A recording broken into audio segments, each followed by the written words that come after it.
Hello friends, जय माँ काली। मैं भक्तिनी प्रतिभा सिंह जय माँ काली चौकी से आप सभी का हार्दिक स्वागत करती हूँ। आज मैं जो बात बताने जा रही हूँ वो उन लोगों के लिए जिनकी विल पावर बहुत कमज़ोर है, जिनका आत्मबल बहुत कमज़ोर है, ज़रा ज़रा सी बात पे डर जाते हैं, ज़रा ज़रा सी बात पे परेशान हो जाते हैं। उनको ये लगता है कि बिल्कुल हम कुछ कर ही नहीं पाएंगे, हम जहाँ भी जा रहे हैं हमारे साथ सब कुछ नेगेटिव हो रहा है। और इस समय इस तरह के कॉल्स मेरे पास बहुत आ रहे हैं, मैम हमारे साथ सब कुछ नेगेटिव हो रहा है। तो मैं ये बात बता दूं, देखिए कुछ चीज़ें इस समय सभी के साथ नकारात्मक नेगेटिव हो रही हैं, क्योंकि इस समय कोरोना को लेके जो भी चल रहा है हमारे देश में, पूरी दुनिया में, वो सबको पता है, ठीक है। तो इस समय इस तरह की बातें लेके आप लोग सुसाइडल मत होइए, ख़ास सूरत से लड़कियाँ, औरतें, कि हम जो चाह रहे हैं वो नहीं हो पा रहा, हमारी नौकरी नहीं लग पा रही है और हमारे कारोबार में वृद्धि नहीं हो रही है। तो ये सारी बातें इस समय एक के साथ नहीं, ज़्यादातर सभी के साथ घटित हो रही हैं, क्योंकि माहौल ही कुछ ऐसा चल रहा है, इसमें कुछ नहीं किया जा सकता। लेकिन एक बात मैं आपको बता दूं, जिन लोगों की विल पावर कमज़ोर है, जिनका आत्मबल कमज़ोर है, जो हर वक्त नकारात्मक सोच आपको घेरे रहती है, उस चीज़ के लिए मैं आपको बताऊं, आप हनुमान चालीसा का नित्य नियम से पाठ करें और ओम हनुमंते नमः का 108 बार जाप करें, माला लेके रोज़, या आप उंगली पर भी काउंट करके कर सकते हैं। ओम हनुमंते नमः, ये जाप आपकी विल पावर को बहुत अच्छा स्ट्रॉन्ग कर देगा और इसको करते करते आपके अंदर आपको खुद थोड़े दिन के बाद फील होने लग जाएगा कि हाँ, ये बहुत ही कारगर चीज़ है। मैं कोई चिल्ला नहीं बता रही हूँ, मैं ऐसा नहीं बता रही हूँ कि आपको ये रेगुलर करना है। आपको जब फुर्सत मिले ये आप तब कर सकते हैं। हनुमान चालीसा का पाठ नित्य नियम से करें। संकट मोचन का जो नाम नित्य नियम से लेता है, उसका आत्मबल सबसे ज़्यादा मजबूत हो जाता है। सभी देवी देवता अपने आप में प्रबल हैं, देखिए सभी देवी देवता अपने आप में बहुत प्रबल हैं, लेकिन हनुमान जी का नाम इस मामले में सबसे प्रबल माना जाता है, बलशाली माने जाते हैं वो। और ये बात 100% सच है। जो लड़के पढ़ाई कर रहे हैं, जो जॉब ढूंढ रहे हैं, जॉब नहीं मिल पा रही है, या जिनको लग रहा है हम कई सालों से भटक रहे हैं और अभी भी हम नाकामयाब हैं, तो उनको अपना इतना आत्मबल गिराने की ज़रूरत नहीं है कि आप सुसाइडल हो जाएं। आपको ये फील होने लग जाए कि अरे हर तरफ से हमें मार पड़ रही है, बॉस नाराज़ हो गया है और बॉयफ्रेंड बात नहीं कर रहा है, जॉब भी छूटी जा रही है। थोड़ा ध्यान आध्यात्म की तरफ अपना मोड़ें आप, क्योंकि आध्यात्म की तरफ ध्यान मोड़ने पे क्या होगा, आपके अंदर जो नेगेटिव थॉट्स हैं वो धीरे धीरे धीरे धीरे हटने शुरू हो जाएंगे और ये बात आप खुद थोड़े दिन के बाद फील करेंगे। जब भी आपको फुर्सत मिला करे, आप दिन में एक बार हनुमान चालीसा पढ़ें, ओम हनुमंते नमः का 108 बार जाप करें, धूप बत्ती जला ले, घी की जोत जला ले, भोग लगा दिया करें कभी कभी मंगलवार को।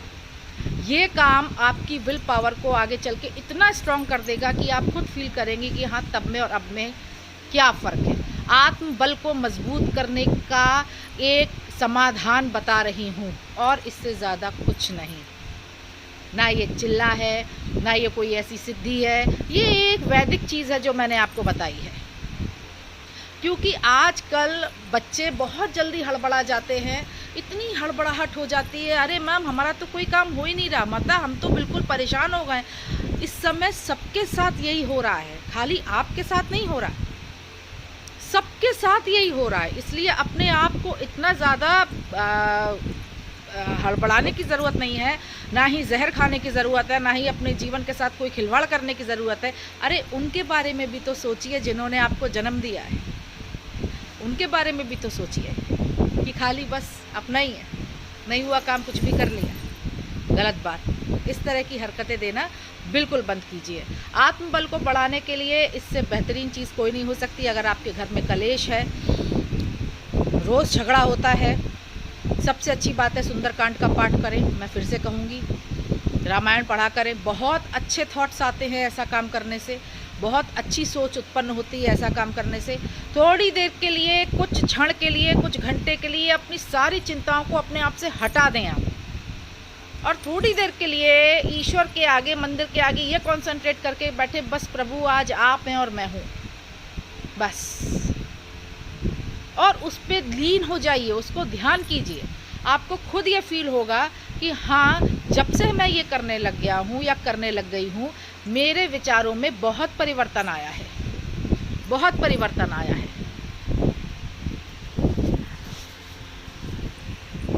इतनी जल्दी अपने आत्मबल को किसी भी चीज़ को लेके गिराने की ज़रूरत नहीं।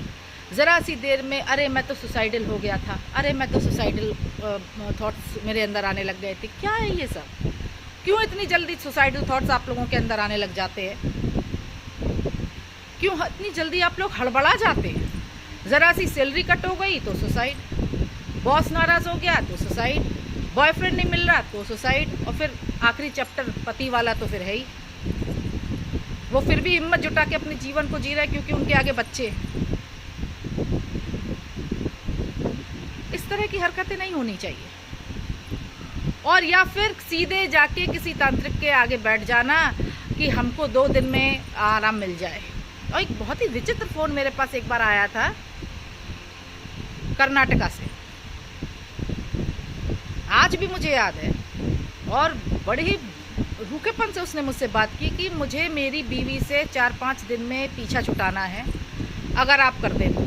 मैंने कहा क्यों, ऐसा क्या हो गया कि मेरी शादी को 9-10 महीने हुए हैं, लेकिन मैं अपनी गर्लफ्रेंड से शादी करना चाहता हूँ, मैं अपनी बीवी से पीछा छुटाना चाहता हूँ। अगर वो ये बात सुन रहा हो तो ध्यान से सुन ले, बहुत गलत बात है। इस तरह की बेहूदी हरकतें ना मैं करती हूँ, ना मैं इस तरह के केसेस लेती हूँ। तलाक दिलवा दो, बच्चा गिरवा दो, बीवी को छुटकारा दिलवा दो, जोड़ा तोड़ने का काम, अनसंट बेहूदे काम, गंदे संदे काम, उसका ऐसा हो जाए, उसका वैसा हो जाए, मैं ऐसे काम नहीं करती, बिल्कुल नहीं करती। और मैं ऐसे लोगों से सख्त नाराज़ भी रहती हूँ जो इस तरह की हरकतें करते हैं और मुझे कॉल करते हैं।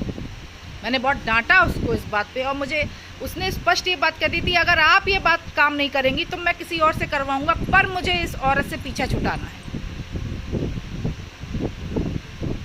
इस तरह की हरकतें नहीं होनी चाहिए। अगर आपको शादी नहीं करनी थी तो नहीं करनी थी ना।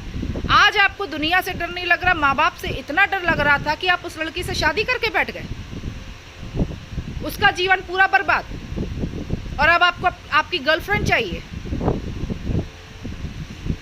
ऐसे लोगों से तो मैं बहुत बुरी तरह मेरी बातचीत हो जाती है अक्सर। क्यों? क्योंकि मुझे बहुत बुरा लगता है इस तरह की बातों करके। मैंने कहा बेटा, अगर आपको शादी नहीं करनी चाहिए थी, शादी नहीं करनी थी तो आपने कर क्यों ली? तो बोले वो पेरेंट्स के प्रेशर में आके कर ली। आज प्रेशर कहाँ चला गया? पेरेंट्स चले गए क्या? आज भी है ना, कहाँ गया प्रेशर? लेकिन ये बेहूदगियाँ आजकल इतनी चल रही हैं, और मुझे पता है बहुत से लोग ऐसे काम करते हैं कि पैसे के लिए कुछ भी कर देते हैं, तो ये गलत बात है। इस तरह के काम नहीं होने चाहिए। ताकत का सदुपयोग होना चाहिए, ताकत का दुरुपयोग नहीं होना चाहिए। मैं ऐसे काम नहीं करती हूँ। मैं ऐसी लोगों को बताती भी हूँ कि आज का तुम्हारा कर्म, करने वाले का भी कर्म और कराने वाले का भी कर्म, ऐसा हो ही नहीं सकता कि कल जाके आपके आगे ना आए। ऐसा नहीं होता कि हम तंत्र सीखे बैठे हैं तो हम कुछ भी कर लेंगे। नहीं, हम खुद भी इंसान हैं। आज अगर हम गलत करेंगे, किसी के लिए भी गलत करेंगे, तो कल हमको वो भोगना ही है। जीते जी भोग के जाना है, और मरने के बाद तो फिर खैर हमने अपने कर्मों के हिसाब से आने वाले जन्म को तो तय कर ही लिया।